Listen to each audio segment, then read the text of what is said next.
ఇటీవల కొంతమంది అరెస్టులు నందిగం సురేష్ ఇట్లా దాన్ని ఎలా చూడాలి? ప్రజాస్వామ్యం కూలిపోతా ఉంది అని చెప్పడానికి ఇవన్నీ నిదర్శనాలు. ప్రతి కేసు ఇల్లీగల్ కేసే.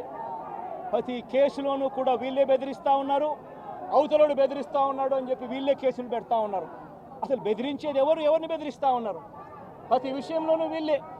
పారిశ్రామికవేత్తలను వదలడం లేదు, రాజకీయ నాయకులను వదిలిపెట్టడం లేదు. ప్రతి ఒక్కరిని కూడా వీళ్ళే బెదిరిస్తూ ఉన్నారు, అవతలోడు బెదిరించినాడు అని చెప్పి మళ్ళీ ఎదురు కేసులు పెడతా ఉన్నారు. ఇవన్నీ ఊరికే పోవు, ఇవన్నీ కూడా మళ్ళీ వీళ్ళకి చుట్టుకుంటాయి. చుట్టుకున్నప్పుడు వీళ్ళ పరిస్థితి అతి దారుణంగా తయారవుతుందని మాత్రం ఖచ్చితంగా చెప్తా ఉన్నాను. అధికారులపైన ప్రైవేట్ కేసులు అధికారులపైన ప్రైవేట్ కేసులు ఫైల్ చేస్తారా?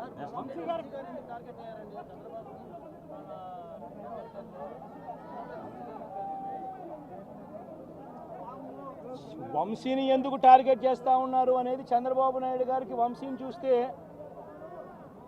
తన సామాజిక వర్గం నుంచి ఒక వ్యక్తి ఎదుగుతున్నాడు, చంద్రబాబు నాయుడు గారి కన్నా గ్లామరస్గా ఉన్నాడు, లోకేష్ గారి కన్నా గ్లామరస్గా ఉన్నాడు, ఒక మనిషి ఎదుగుతున్నాడు అని అంటే తట్టుకోలేడు తన సామాజిక వర్గంలోనే.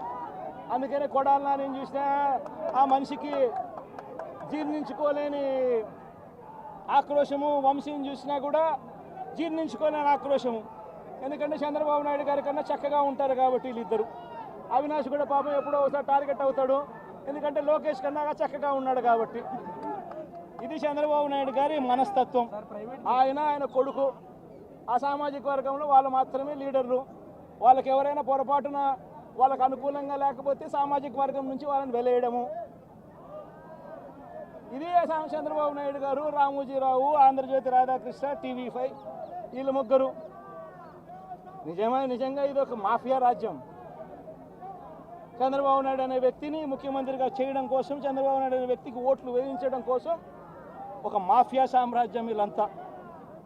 ఆ మాఫియా సామ్రాజ్యంలో ఎవరైనా చంద్రబాబు నాయుడు గారికి వ్యతిరేకంగా వాళ్ళ సామాజిక వర్గంలో ఈ అవినాష్ కానీ, నాని కానీ, వంశీ కానీ ఇలాంటి వాళ్ళు ఎవరైనా నిలబడితే, పాపం మా శంకర్రావు కానీ, మా బ్రహ్మనాయుడు కానీ ఇటువంటి వాళ్ళు ఎవరైనా నిలబడితే అంతే, వాళ్ళ సామాజిక వర్గంలో తప్పు పుట్టారు, వాళ్ళ అన్యాయస్తులు అని వాళ్ళ మీద తప్పుడు కేసులు పెట్టడం, వాళ్ళ మీద ఇల్లీగల్ అరెస్ట్ చేయించడం, వాళ్ళ మీద బురద చల్లడం, వాళ్ళని troll చేయించడము,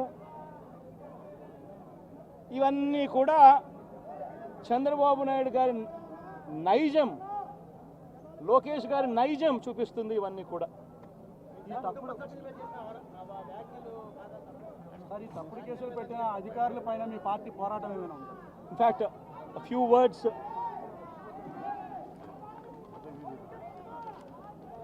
words for the national media.